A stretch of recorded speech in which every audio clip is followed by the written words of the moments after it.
Hello dear students, आज हम जो इलेक्ट्रिक फ्लक्स के कुछ क्वेश्चंस करेंगे। इलेक्ट्रिक फ्लक्स के जितने भी क्वेश्चंस हैं उनमें या तो गॉस थ्योरम या तो चार्ज डेंसिटी या तो इलेक्ट्रिक फील्ड के फार्मूले यूज होते हैं। इसमें मोस्टली 3 एप्लीकेशंस हैं, उन्हीं एप्लीकेशंस को हम लोग जो है समझते हैं। तो जो ये मैंने पहला क्वेश्चन लिख के रखा है इसी को पहले हम लोग करते हैं। इस क्वेश्चन को पढ़ता हूँ मैं, फिर इसका सलूशन करता हूँ। A uniformly charged conducting sphere 2.4 diameter has a surface charge density 80 microcoulomb per meter square. Find charge on the sphere and total flux leaving the surface। दो चीज़ इसमें निकालना है। पहले इसमें गिवन लिखिए क्या है। सबसे पहले इसमें जब आप गिवन की बात करेंगे, सबसे पहले जब आप इसमें गिवन की बात कर रहे हैं तो इसमें सबसे पहले आप गिवन की बात कर रहे हैं तो आपको दिखना चाहिए स्फेरिकल कंडक्टर। स्फेरिकल कंडक्टर है यहाँ पे। तो सबसे पहली बात स्फेरिकल कंडक्टर है और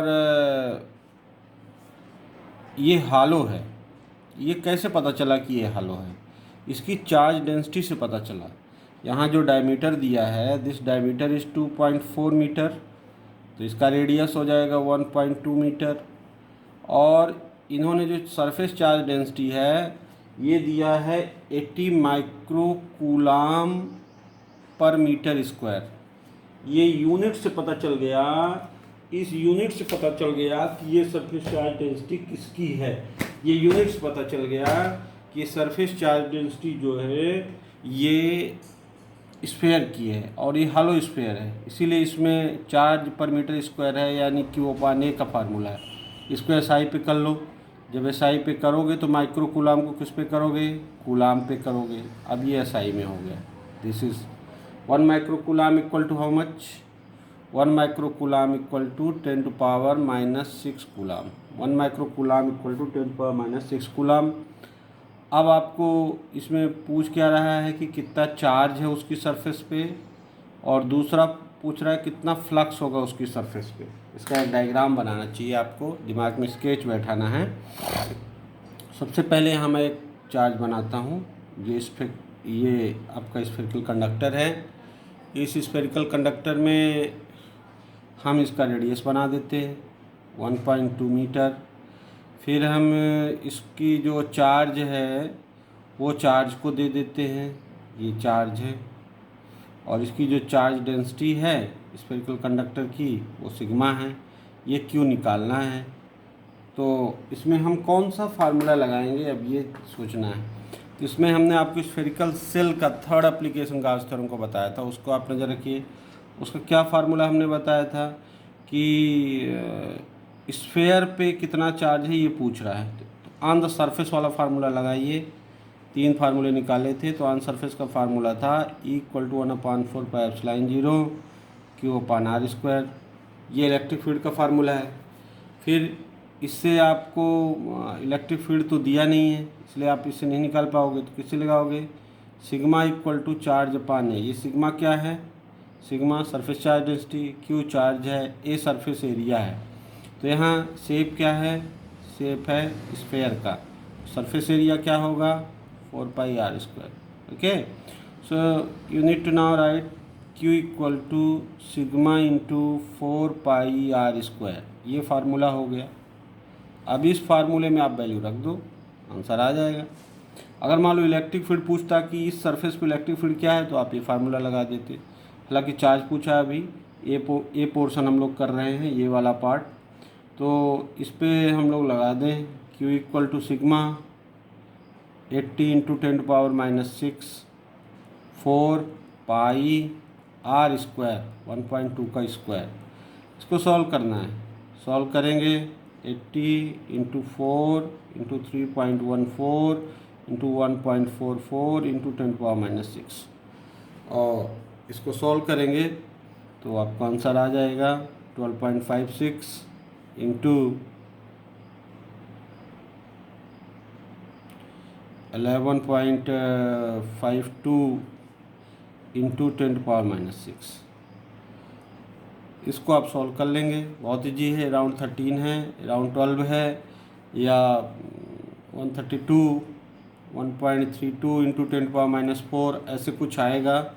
आप इसको देख लेंगे, इसका आंसर कूलाम में आएगा। इसकी यूनिट क्या होगी? कूलाम आएगा। ये आपको चेक कर लेना है, कैलकुलेशन मैंने अंदाज से लिख दिया है।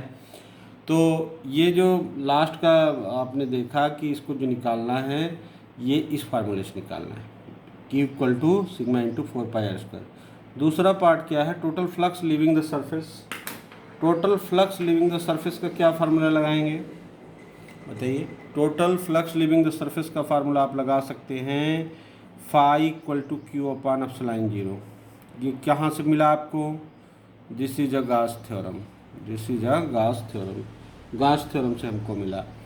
अब ध्यान दीजिएगा, यहाँ पर आपको जो हमने बताया कि Q ऊपर है, सिग्मा ε0 आपको पता है, तो फ्लक्स हो गया 1.32 इंटू 10⁻⁴ अपान ε0। ε0 का वैल्यू कितना होता है आपको किसी को याद हो, नहीं तो बुक में देख लीजिएगा, 8.8 इंटू 10⁻12 SI में।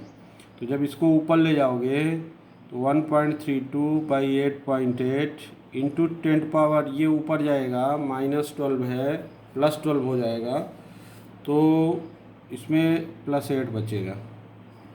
और इसको सॉल्व कर दीजिएगा तो 1.4 समथिंग इंटू 10⁻7 हो जाएगा। 10⁻7 क्या यूनिट लिखेंगे इसकी? फ्लक्स है, राइट साइड क्या है? फ्लक्स है। तो फ्लक्स की यूनिट क्या होती है? फ्लक्स यूनिट कई होती है, या तो न्यूटन मीटर स्क्वायर पर कूलाम लिखो, या बोल्ट इंटू मीटर भी लिख सकते हो। बोल्ट इंटू मीटर भी इसकी यूनिट होती है, या न्यूटन मीटर स्क्वायर पर कूलाम भी होती है। तो फ्लक्स की ऐसे यूनिट भी हो गई। तो कुल मिला के आपको मैंने पहला क्वेश्चन बताया।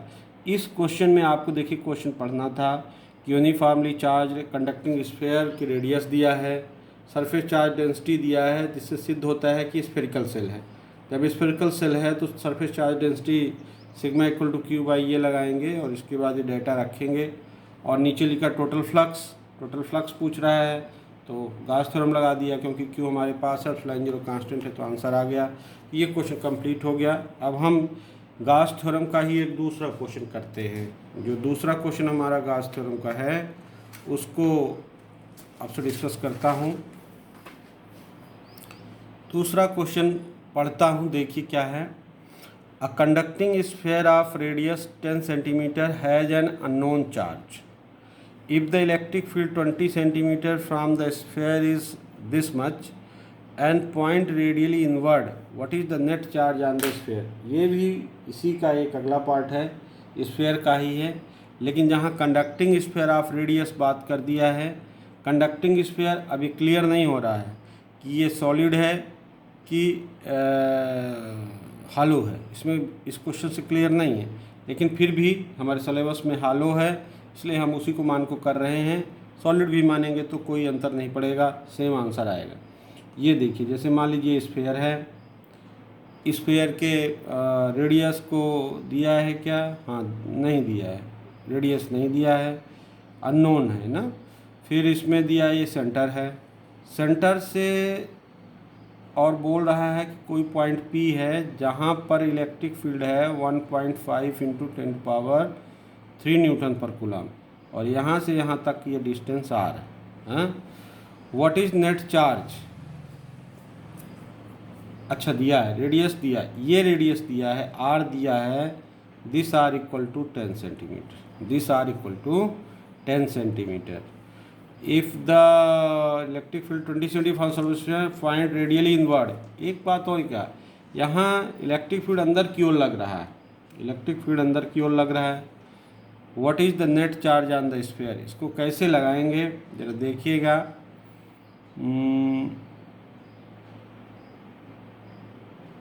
ओके फाइन, बहुत सही है।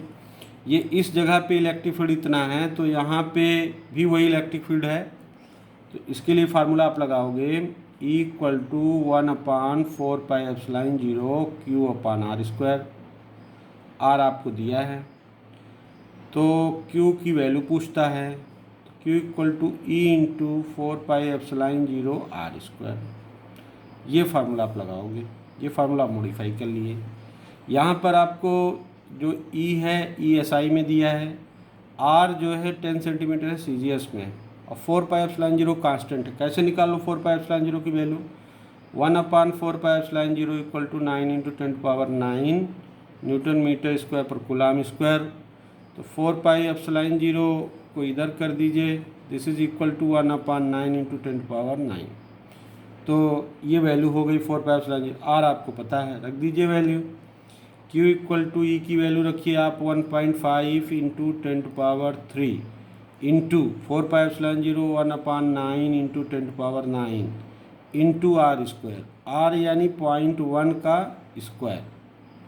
अब इसको वैल्यू रखो, तो Q is equal to 1.5/9 into 10⁻6 into ये 10⁻1 है, या इसको 1/10 करके स्क्वायर कर दो, इजी पड़े आपको जैसा समझ में आए। Q equal to 1.5/9 into 10⁻6 into 1/100। 1/100 है स्क्वायर इसका, तो या तो इसकी पावर ऊपर ले जाओ, पावर ऊपर ले जाओगे तो क्या होगा? -8 होगा।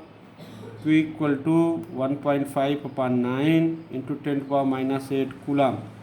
अब इसको हम ऐसा भी लिख सकते हैं 15/9 इंटू 10⁻9 कूलम। ये हो जाएगा कितना? 1.6 नैनो कूलम। ये इसको आप ऐसे भी लिख सकते हो, ऊपर वाला भी सही है। या नैनो कूलम का कंसेप्ट कैसे आया? 1 nano coulomb equal to 10⁻9 coulomb. तो हम लोग ने ऐसे यहाँ लिख कर दिया, 10⁻9 कूलम को नैनो कूलम लिख दिया। ये इस तरह से सोल्यूशन है, इसमें बहुत सिंपल है, इसमें कोई कठिन नहीं है, और एक क्वेश्चन आप इजीली कर सकते हैं। क्वेश्चन बहुत सीधा है, बस आपको कंसेप्ट समझने की ज़रूरत है। एक और क्वेश्चन बहुत इसी का फ्लक्स का कंप्लीट करता हूँ, और इसके बाद फिर हम लोग जो है दूसरा करेंगे। An infinite line charge produces a field of 9 into 10⁴ newton पर coulomb at distance of 2 centimetre. Calculate linear charge density. देखो डायग्राम दिमाग में आना चाहिए क्वेश्चन पढ़ते हुए। जैसे मैंने कहा बार बार कि जब तक इमेजिनेशन नहीं बनेगा दिमाग में, फील नहीं आता कि क्या हो रहा है। तो ये हो गया एक इनफाइनाइट लाइन चार्ज है, और बोलता है इससे 2 सेंटीमीटर की दूरी पर यहाँ कोई पी पॉइंट है, और इसका ये सेंटर हो गया। यहाँ 2 सेंटीमीटर की दूरी है, आर है 2 सेंटीमीटर।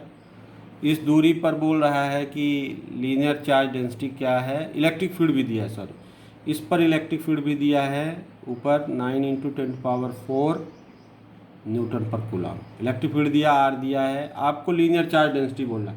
चार्ज डेंसिटी कितने प्रकार का होता है जरा बताओ मेरे को? चार्ज डेंसिटी 3 तरह का होता है।